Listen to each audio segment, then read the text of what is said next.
Welcome friends. Welcome to the JEE Mains 2016 solution by Nivedita classes. Now we will discuss the third question of physics from code E. A particle of mass m moves along uniformly rough track PQR as shown in the figure. हमें क्या दिया है कि एक particle है यहाँ पे और ये जो पार्टिकल है इसका मास कितना है m है और ये पी क्यू आर ये इस तरीके से पहले यहाँ पे ये इंक्लाइंड में जाता है और उसके बाद क्यू से आर ये हॉरिजॉन्टल मोशन करता है. The coefficient of friction between the particle and the rough track is given by mu. यहाँ पे हमें जो फ्रिक्शन का कोफिशिएंट दिया गया है दोनों जगह पे यूनिफॉर्मली है, इसलिए हर जगह पे बराबर रहेगा और ये जो कोफिशिएंट है ये किसके बराबर है? म्यू के बराबर है.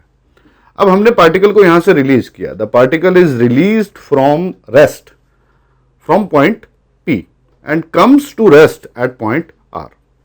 यहां से हमने रिलीज किया, ये पहले नीचे से गिरता हुआ आया Q तक और Q से फिर ये सीधा चलना शुरू हुआ, ये R तक जाके और R पे रुक गया. किस वजह से? क्योंकि यहां पे फ्रिक्शन था, इस वजह से ये रुक जाता है.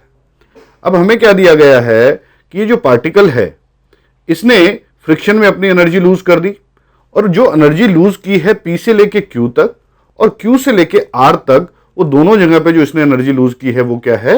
इक्वल दी गई है. ठीक है. और हमें दिया है जब वो यहां से इस डायरेक्शन में अपनी वेलोसिटी चेंज करता है तो जो चेंज इन वेलोसिटी है उस समय पे कोई एनर्जी लॉस नहीं होता. ठीक है. तो हमें बताना है कि म्यू की वैल्यू क्या होगी और ये जो डिस्टेंस Q से R का लेटस से हम डिस्टेंस x लेते हैं तो ये जो x है इसके डिस्टेंस की वैल्यू क्या है, x की वैल्यू क्या है, ये हमें फाइंड आउट करना है. देखिए सबसे पहले बात करें कि ये जो हमारा मास है इसके पास टोटल जो एनर्जी है वो कितनी है. इसके पास टोटल एनर्जी अभी रेस्ट से स्टार्ट हो रहा है, इसका मतलब काइनेटिक एनर्जी नहीं है, सिर्फ पोटेंशियल एनर्जी है and that potential energy is equal to mgh. या h की वैल्यू हमें 2 दी हुई है तो हम अगर वैल्यू पुट करेंगे तो 2 mg इसके पास टोटल एनर्जी है. अब इस 2 mg में से आधी एनर्जी तो जो मोशन हुआ, कौन सा मोशन हुआ हमारा P से लेके Q, इस मोशन की अगर बात करें तो आधी एनर्जी यहां से हमारी डिसिपेट हो गई, फ्रिक्शन के कारण डिसिपेट हो गई. तो 2 mg का आधा, इसका मतलब यहां पे mg एनर्जी जो है वो डिसिपेट हुई. अगर हम बात करें work done by the friction की तो देखिए यहां पे किसी भी समय पे जब पार्टिकल होगा तो उसमें डाउनवर्ड ये है mg और mg का इधर हम कंपोनेंट लेंगे तो ये कितना होगा?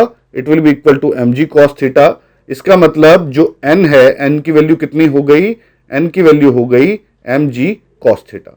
या अगर मैं फ्रिक्शन की बात करता हूं, फ्रिक्शन होता है म्यू n, तो ये कितना आ गया आपका? म्यू mg cos थीटा हमारी फ्रिक्शन की वैल्यू आ गई. Work done by the friction की अगर हम बात करें तो वर्क डन कितना होता है? फ्रिक्शन, ये जो फोर्स लगा इनटू डिस्प्लेसमेंट, डिस्प्लेसमेंट इसका कहां से कहां तक है? P से लेके Q तक इसका डिस्प्लेसमेंट है. हमें यहां पे परपेंडिकुलर पता है, हाइपोटेन्यूज निकालना है, तो मैं बोल सकता हूं ये जो PQ डिस्टेंस है ये किसके बराबर होगा? ये H divided by sine theta के बराबर होगा. क्लियर है? तो हमारा फ्रिक्शन इंटू डिस्टेंस, ये हमारा work done by the friction आ गया, जिसको मैं कितना लिख सकता हूं? Mu mg cos theta multiplied by displacement जो कि हमारा है h divided by sine theta. यहां से अगर हम म्यू की वैल्यू निकालें, देखिए ये mg मेरा दोनों तरफ से कैंसिल हो जाता है, जो मेरा म्यू आएगा वो कितना आ गया? दैट इज इक्वल टू, ये आपका हो गया tan theta divided by h और थीटा हमें कितना दिया है? 30 डिग्री दिया हुआ है. थीटा तो tan 30 पुट करेंगे 1/√3 या हम इसे लिख सकते हैं 1 डिवाइडेड बाय 2√3. इसकी जब हम वैल्यू कैलकुलेट करेंगे तो इट विल बी 0.29. ठीक है. तो 0.29, एक तो हमने म्यू की वैल्यू निकाल ली, तो हमारी ऑप्शन या तो सी होगी या हमारी ऑप्शन डी होने वाली है.